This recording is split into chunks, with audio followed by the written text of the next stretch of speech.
Hello, this is George from Alfora. I'm going to show you how to connect a CO2 tank to an effervescence unit. So you may have ordered a effervescent unit. This is how you connect the CO2 tank to the unit. So you'll have to get your own CO2 tank for this. We're not allowed to send them out. So you should have a CO2 that looks like this. It'll have a red cap here probably, and then you'll see here there's a open and a close. But first things first, we're gonna take the orange cap off so we can get to the threaded part right here. So once you have the thread exposed, you're gonna have your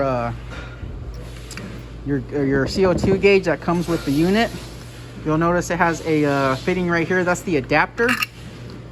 So what you want to do is I'm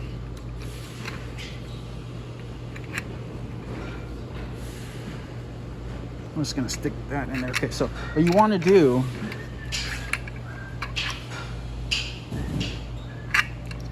is you want to connect this to the threaded part.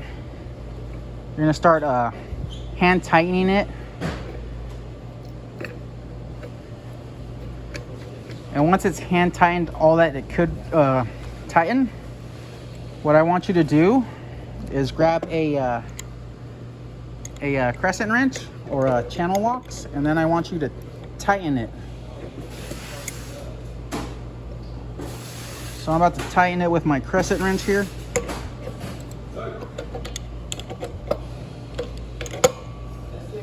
Alrighty, so this is about as far as I can get it down there, connected I mean, screwed in with the crescent wrench here.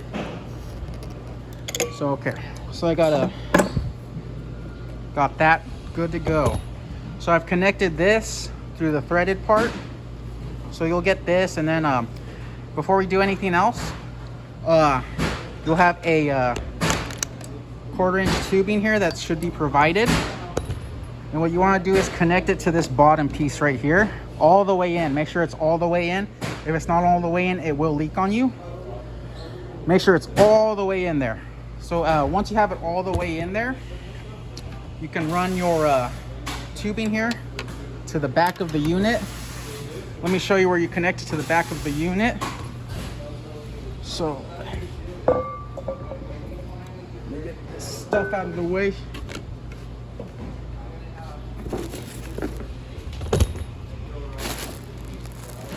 So on the back of the unit, you'll see a water in line, and then underneath it, you'll see the CO2 line. It's marked CO, so you'll know that for sure that's the CO2 one. The tubing you just connected to your CO2 tank is the gauge is going to connect to here. Make sure it's all the way in there so it doesn't leak on you. So you're almost done. Once you have that connected, we can turn on the tank here. So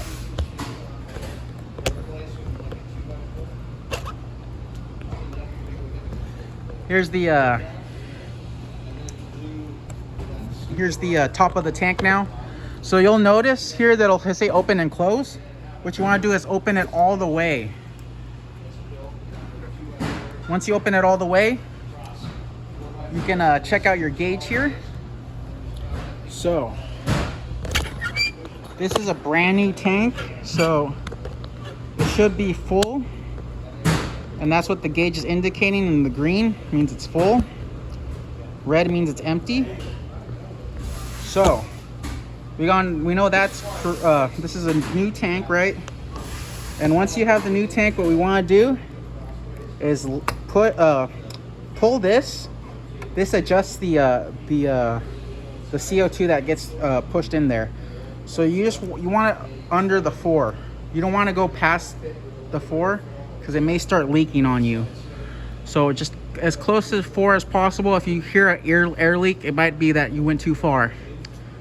So I'm about there. I'm gonna, and then then you should be good. So there's about 4. I don't want to go past 4 though. So as close to 4 as you can without it, you're hearing air release. So After you've done this, just monitor this, make sure there's no air leak coming out. And if there's an air leak, there might be an issue with the rubber gasket in here. If that's an issue, we might have to replace the entire thing. But this is just a quick overview on how to install it.